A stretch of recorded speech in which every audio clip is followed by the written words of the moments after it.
Inna ad-dina 'indallahil Islam.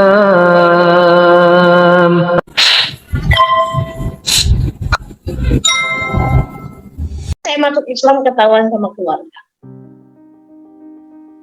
Dan itu jadi hal yang luar biasa. Kakak saya yang besar jambar rambut, tarik dari lantai 2 ke bawah, rambut saya dijambak, dari dipukul, ditarik, nangis. Abang ipar saya simpan ijazah saya, diumpetin. Tapi saya marah-marah. Kamu nggak kasih ijazah saya bunuh diri nih. Saya ambil pistol. Tapi terima kasih Mbak Dora panggilannya ya. ya. Lengkapnya Vivio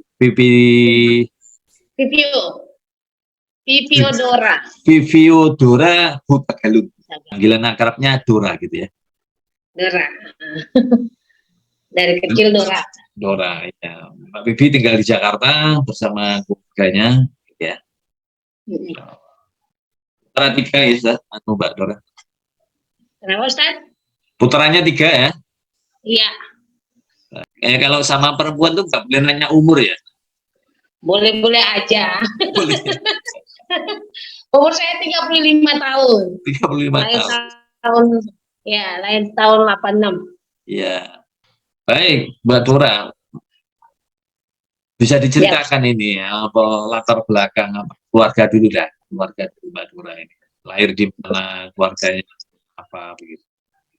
Masa begitu. Kalau latar belakang keluarga gimana ya? Saya orang Batak asli, Sumatera, Sibolga. Saya lahir di Sibolga. Sibolga itu kan kalau Medan. Sibolga itu kalau kita kan kayak Jakarta dibilang, tapi daerahnya masih banyak gitu loh. Nah, kalau di Medan itu nama kampung saya Bonandolo. Saya di Bonandolo.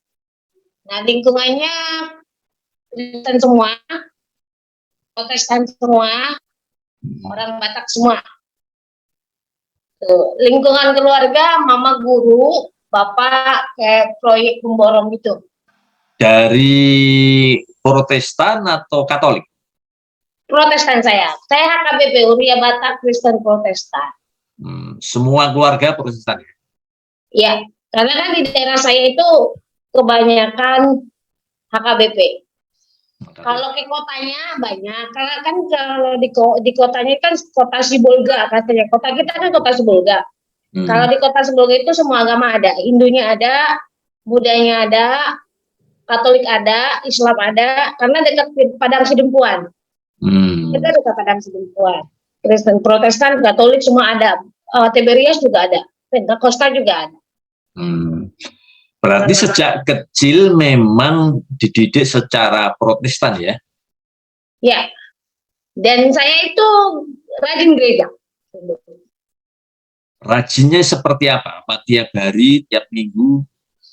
Kalau saya bagian paduan suara di gereja, sekarang selalu ikut organisasi gereja.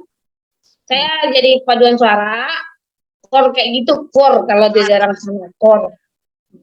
Jadi ikut pengurusnya kalau ada kegiatan gitu. Sempat jadi guru sekolah minggu juga sempat. Guru sekolah minggu ya?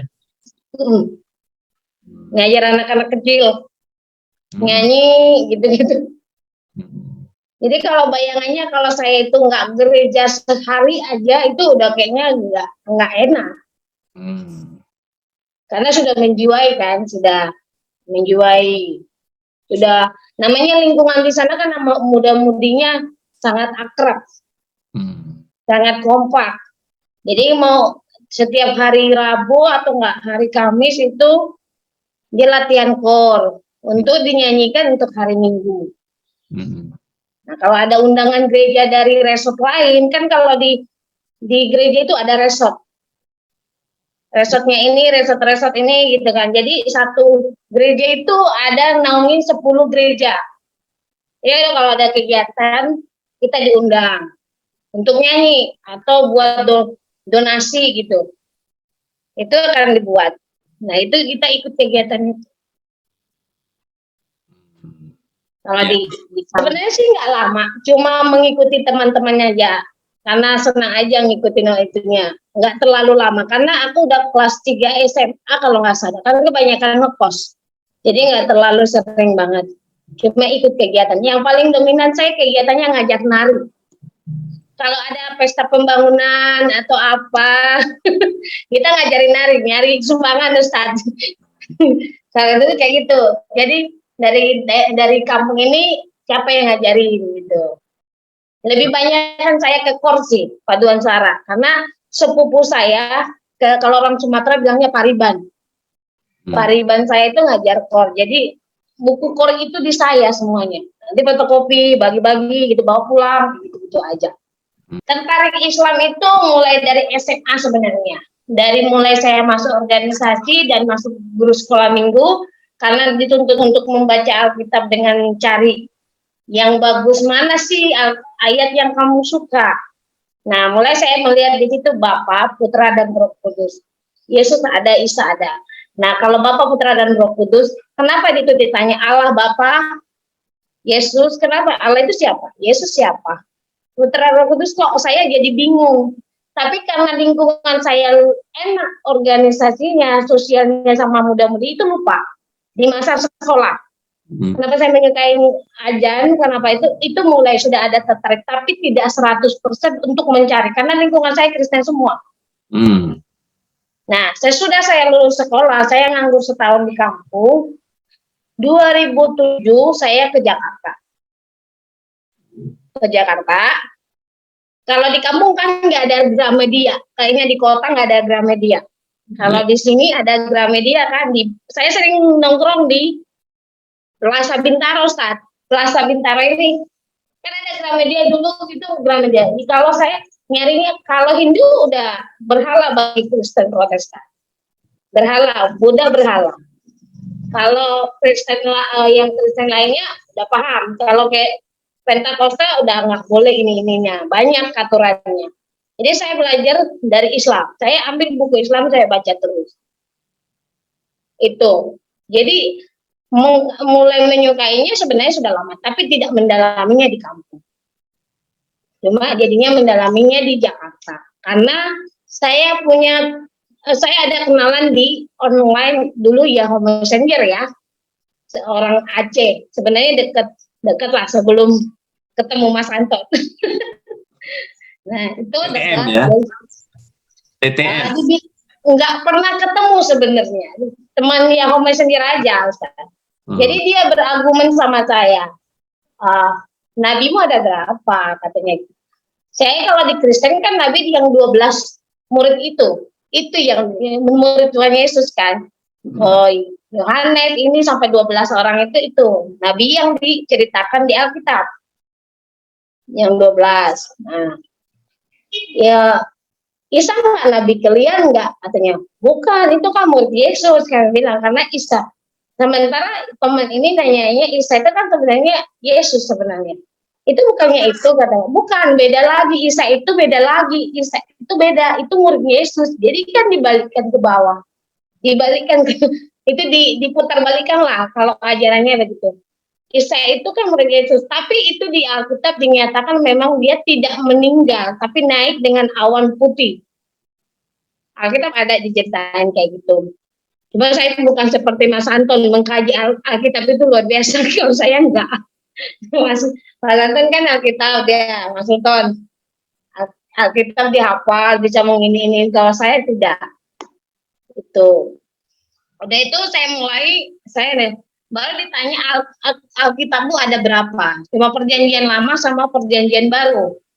Nah, ditanyakan Alkitab orang Islam, ini nggak ada sama kamu tak? Apa ya Ustadz? Injil apa sih? Yang tahu apa sih yang kalau orang Islam bilangnya ke apa sih, bukan tadabbur apa sih? Ada yang membuat saya bertanya itu. Nggak ada di Kristen kayak gitu, aku bilang gitu. Udah itu mulai saya lagi ke Gramedia, baca-baca, jadinya saya hafal syahadat.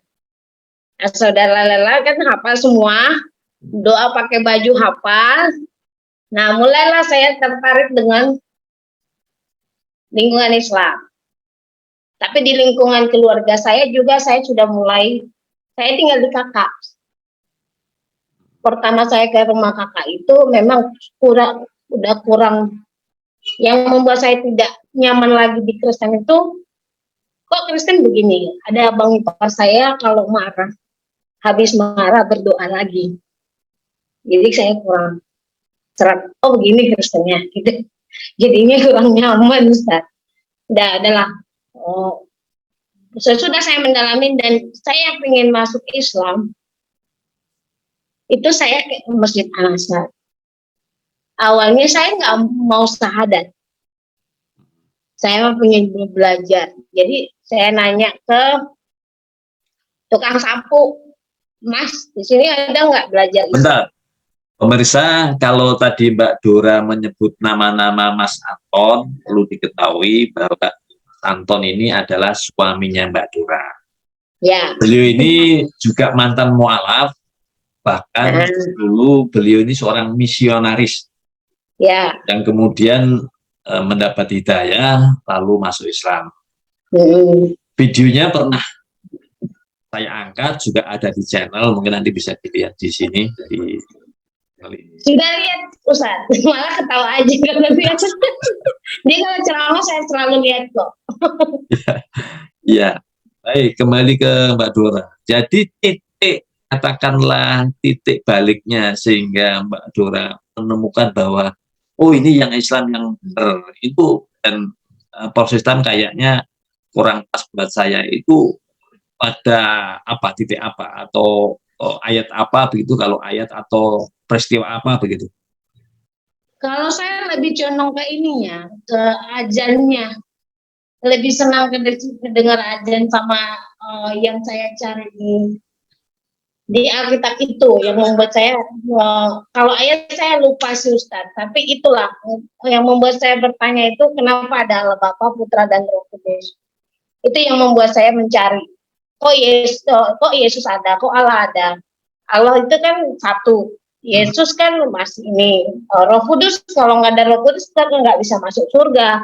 Kenapa begitu gitu? Jadinya itu yang saya cari. Lama-lama kan ketemu ke Islamnya. Oh berarti Islam itu lebih satu tujuannya. Kalau Protes kan ada tahapnya itu, dan banyak yang disebut Tuhan, Yesus Tuhan, Allah Bapa Tuhan, Roh Kudus Putra dan Roh Kudus, gitu kan udah banyak banget gitu.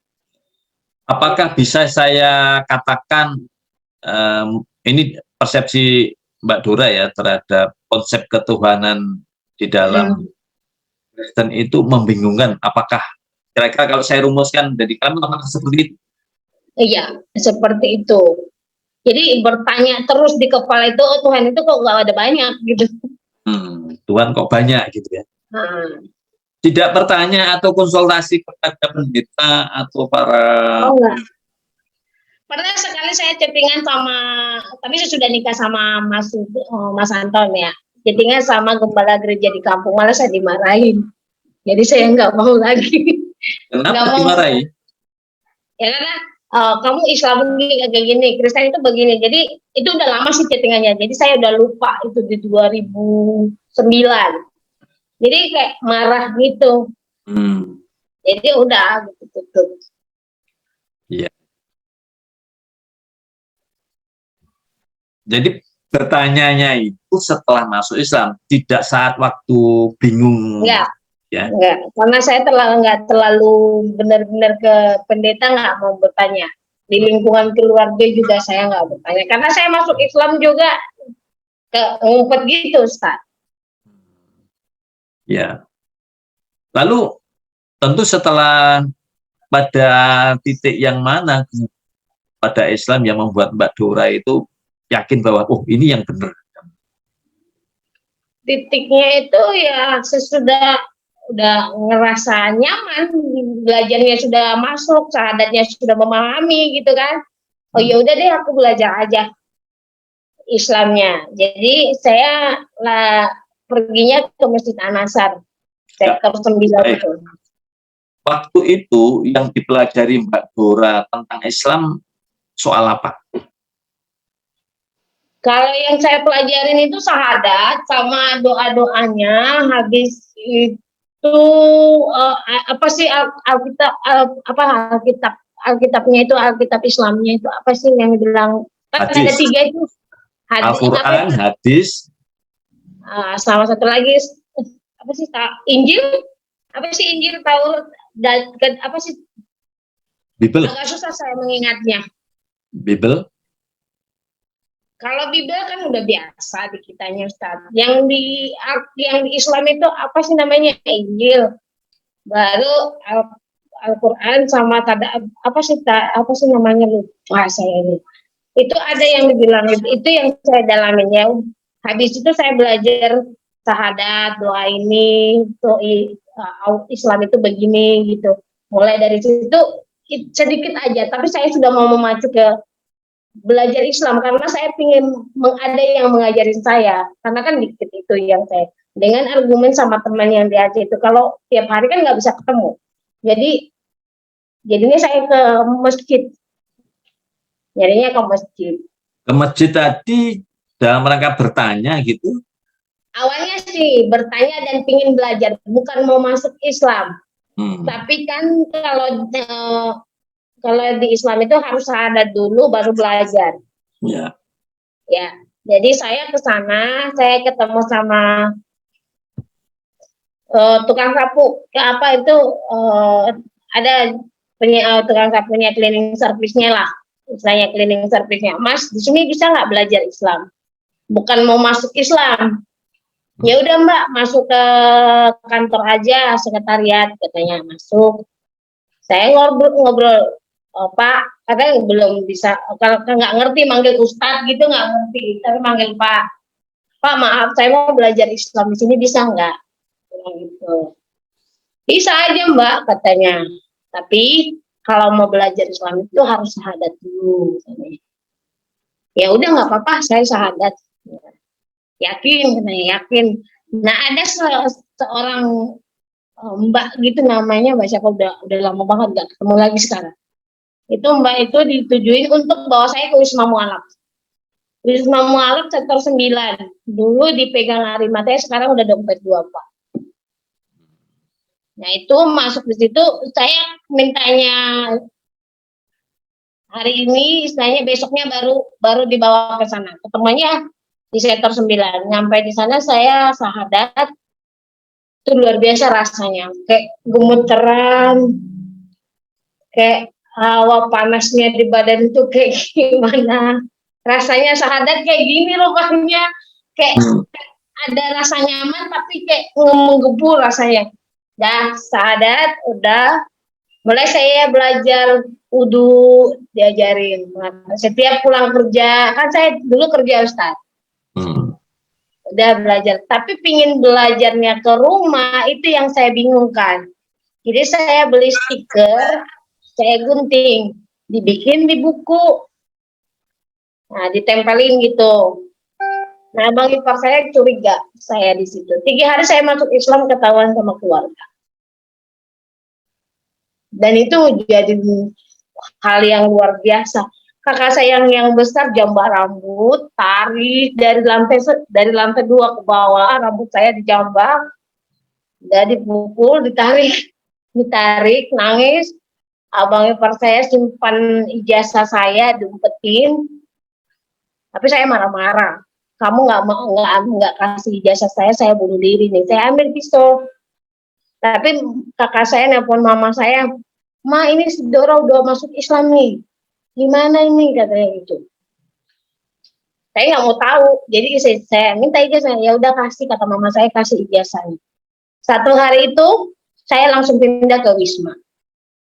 Jadi saya tinggal di Wisma Mualaf. Sesudah ketahuannya saya masuk Islam.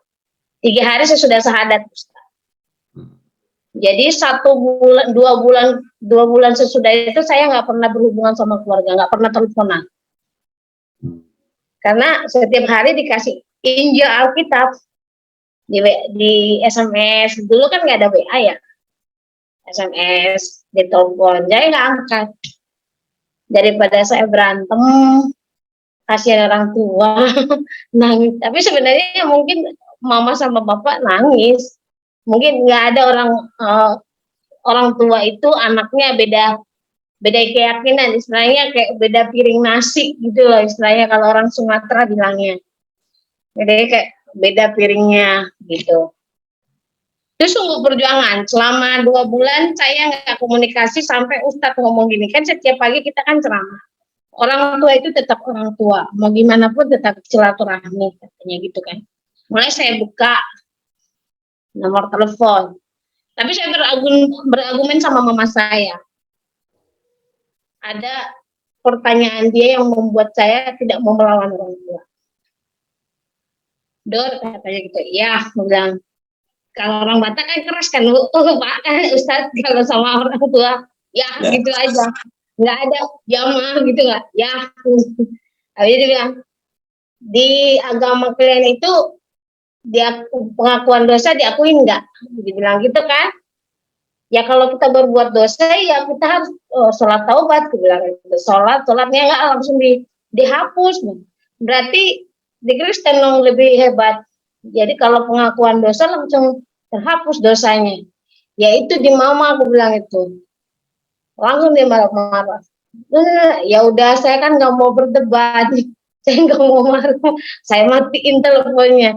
Udah ganti nomor lagi. Lama-lama kayak gitu-gitu. Lama-lama yang membuat mama saya mencari kayak gini, Ustaz. Gimana cara saya supaya saya Islam saya tetap, ya kan? Supaya saya tidak ditarik ke kampung karena waktu nikah kakak nomor 3 dipaksa pulang,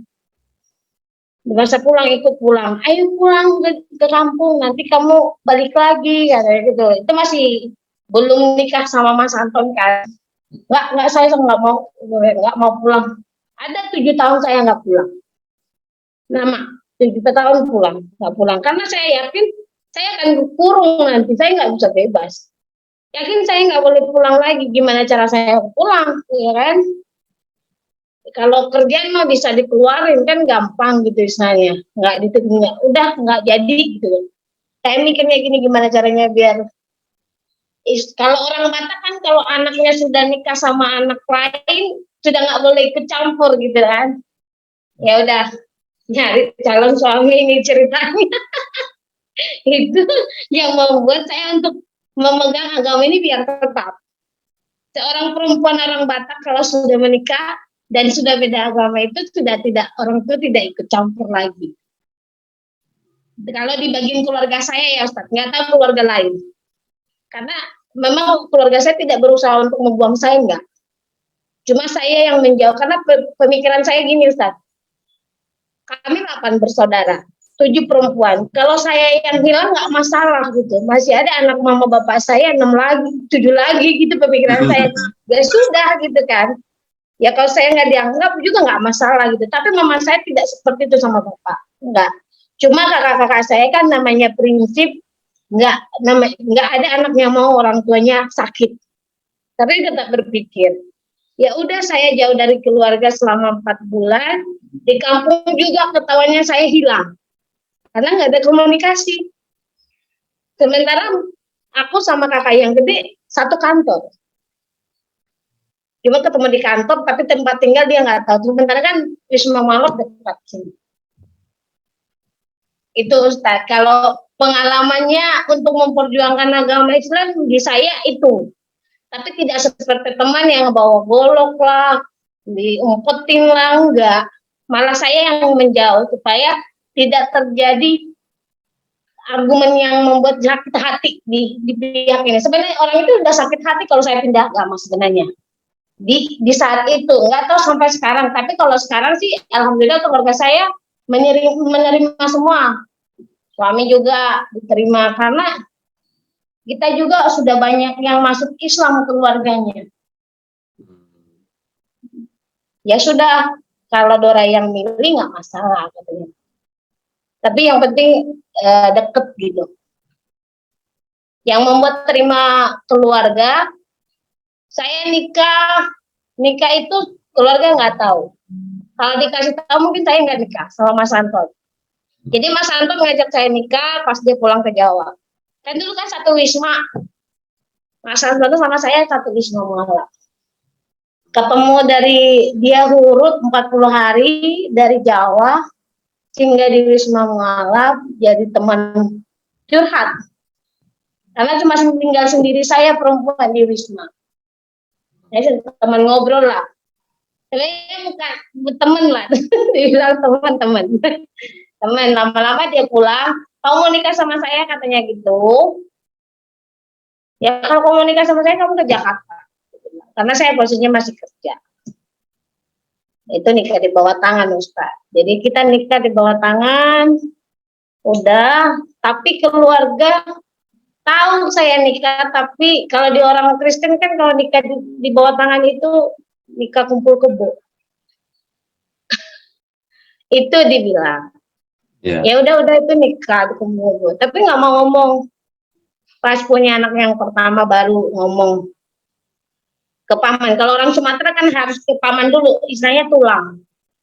Harus izin dari paman, biar ngomong sama mama. Mulai dari masa saya jadi orang Islam itu sesudah saya punya anak pertama. Mulai punya cucu lah. Kalau orang Sumatera kan punya cucu itu harta yang luar biasa. Mungkin bukan cuma orang Sumatera doang. Semua suku juga punya cucu itu udah harta luar biasa dibanding mak sama bapaknya. Enggak anak cucunya yang luar. Dia tahu itu. Tapi mama berharap kita balik Kristen. Masih mengharap kembali ke Kristen. Kristen. Dia tahu kalau Mas Sultan itu kan mantan misionaris. Kalau di orang Sumatera itu mantan pendeta. Siapa namanya? Anton bilang itu. Dulu dia agama apa? Kristen karena mudah-mudahan masuk mudah-mudahan balik Kristen lagi ya. Coba aja kalau berani ini orang dia hafal Alkitab kok mau gimana mau ngapain gitu. Kalau mau gimana mau ceramain orang kalau hafal Alkitab gitu ya. Gue ketawa di hati, ya udah ngomong aja, gue bilang mama ngomong. Kalau Mas Anton kan itu orangnya nggak terlalu banyak ngomong sama keluarga, jadi keluarga itu disegani lah kalau Mas Anton kalau ngomong apa-apa karena jadi nggak banyak ngobrolnya. Karena misionaris ya, mantan pendeta ya. Dan kalau sudah ngumpul di keluarga, luar biasa keluarga saya dekat banget sama Mas Anton. Satu, dia menceramain orang dengan ayat Alkitab yang sesuai dengan Al-Quran. Masya Allah. Jadi kasihnya yang dikasih. Jadi mana yang benar di Al-Quran itu yang disampaikan, tidak menyakitin orang lain. Dan saya bersyukur sama Mas Sultan ini, Mas Anton, di lingkungan kampung saya tidak membedakan gue Islam nih. Kalau dia nggak boleh kayak gini sama saya enggak. Ya kalau dia disuguhin ya minum. Dan untung-untungnya itu keluarga di sana malah sungkan mau nggak minum. Malah nanya kayak kita, ini diminum nggak? Ini diminum nggak? Kasih aja. Oh nggak fanatik ya. Iya, dia nggak kayak gitu kok. Karena kita punya tetangga yang masuk Islam. Itu bawa piring Ustaz dari kampungnya. Iya, piring sendiri. Iya, dan nggak mau makan masakan mertua. Itu luar biasa yang membuat nggak nyaman. Tapi ya alhamdulillah Mas Anton ini ke keluarga sangat disegani malah. Dan malah kan keluarga kebanyakan gembala gereja. Banyak gembala gereja. Kadang gini, kamu kenapa sih masuk Islam? Masuk Kristen lagi aja, katanya. Enggak. Lagi ngapain dibahas? Aku bilang, ntar kita berantem, saya bilang. Udah, nggak usah dibahas sih, gitu yang gitu. Dia udah diam gitu. Jadi udah nggak terlalu yang jelek banget, udah nggak terlalu yang berat gitu. Tapi memang kita harus segan. Kadang orang itu yang ngomong, kamu jangan makan di sini, ke sana katanya. Kalau ada acara, kita disediain makan sendiri. Itu yang membuat nyaman di keluarga. Dan Mas Anton juga nyaman di keluarga saya. Artinya hubungan dengan orang tua dan keluarga besar yang lain sudah baik begitu ya? Sudah itu ada sih kata mama gini, yang membuat sesudah saya punya anak yang pertama, dia ngomong gini sama kakak-kakak saya. Yang membuat saya terhenyuh dengan mama saya. 8 kalian saya lahirkan dari perut saya. sakitnya sama, ngeluarinnya lahirnya juga sama. Saya mau Dora milih dia Islam mau sholatnya nunggang nungging, ya itu udah urusannya. Tapi saya tidak pingin kalian pisah satu sama lain, saling menutupin. Yang si A kekurangan ditutupi yang si B, yang si C kekurangan ditutupi yang lain. Jadi kalian selalu mau sampai kapanpun nggak boleh pisah. Jadi Tetap kalau saudara. saya kekurangan, kalau saya kekurangan atau apapun, ya alhamdulillah kakak-kakak saya merangkul. Jadi saya nggak merasa, kan banyak yang teman-teman mualaf itu karena kekurangan jadinya balik lagi gitu. Jadi orang itu nggak membuat saya untuk balik Islam, tapi merangkul, ya udah itu. Malah orang itu, kenapa sih kamu nggak sholat? Apa sih yang udah kamu ngajarin? Ya gitu jadinya. Kemarin dia ini mukena buat kamu, kakak saya yang nomor 5 di atas saya. Dia beli mukena ke saya. Nih buat kamu mukena, rajin sholat kenapa? Gitu. Kayak gitu jadinya sekarang udah nggak terlalu yang Baik. berat. Alhamdulillah. Tadi Mbak Dora menyebut-nyebut suka dengan azan itu ya. Barangkali itu Islam yang menyentuh ya. Saat Islam apa? Tadi kan Mbak Dora bilang tertarik pertama kali dengan Islam itu karena mendengar sama azan, ya. Azan dan apa perasaan Mbak Dora ketika mendengar azan itu? Apa yang membuat Mbak Dora senang dengan azan gitu? Azan nyaman aja Ustaz, nyaman aja. Kalau kita setiap maghrib itu kalau saya sambil masak dengar azan itu luar biasa tenangnya. Habis itu dengar lagu Suli itu lebih kayak gini ya Islam, begini azannya gitu. Karena kan subuh nggak ada, cuma maghrib doang. Ya itu nyaman aja gitu di saat kita dengar udah gitu. Tapi kalau ada mama ngapain denger itu dimatiin kalau di kampung kan. Kalau udah ada ajan itu disuruh ganti channel kan nggak bisa diganti channel, harus dimatiin karena semua siaran TV itu kan ada ajan maghrib. Iya. Nah itu nggak bisa dimatiin. Kalau nggak ada mama lagi ngobrol di depan, nggak lagi pergi ya udah denger itu. Cuma saya doang sih, yang lainnya enggak. Kakak-kakak ada enggak? Ya gimana sih kalau kita dengar aja nyaman aja Ustaz, kayak gimana? Ya semua orang yang udah dengar mungkin nyaman aja. Jadi apa yang membuat Mbak Dora yakin bahwa Islam itu yang benar dan kemudian saya ingin menjadi Muslim? Yang membuat Islam itu benar karena satu Tuhan. Jadi cuma Allah itu yang membuat kita jalannya cuma satu Tuhannya. Yang lainnya tidak, itu udah beda lagi. Tuhannya udah banyak gitu kan. Allah itu satu, ya yang kita ikutin cuma itu ajaran yang benar. Kalau banding saya karena memasukin Islam itu lebih di situ. Jadi yang membuat Mbak Dora yakin terhadap kebenaran Islam itu konsep ketuhanannya itu lebih sederhana, bahwa Tuhan itu satu. Lebih sederhana, tidak terlalu yang memberatkan. Tidak memberatkan yang seperti orang itu harus kayak gini, enggak. Saya enggak, sederhana aja. Saya menyukai Islam karena dari ajan Allah cuma satu, tidak banyak. Kenapa yang membuat saya bertanya agama itu, yaitu yang mencari agama itu ya kenapa ada Allah Bapa Putra Roh Kudus. Itu saya pernah mau kaji tapi tidak ada teman untuk berargumen. Itu yang saya cari. Sesudah saya memahami, sesudah merantau, baru saya mencari di Gramedia itu, dan ada teman yang untuk berargumen aja. Itu saja yang membuat saya lebih yakin itu. Dari yang pertanyaannya cuma dia bertanya 2 kali, nah itu, dan membuat pertanyaan itu lebih luar, yang membuat saya makin menggebu-gebu untuk belajarnya. Nggak lama sih proses saya untuk masuk Islam. Tidak seperti orang harus begini enggak. Berapa lama? Saya masuk ke Jakarta itu 2009, masuk Islam 2007 mau ke Jakarta 2008 masih gereja, masih di di Pentakosta. 2009 saya masuk Islam. 2 tahun ya. Tapi dengan konsep, jadi konsepnya biasa aja. Bangun udah datang orang itu ngantuk. Baik, saya kira cerita intinya sudah dapat, Mbak Dora. Oke.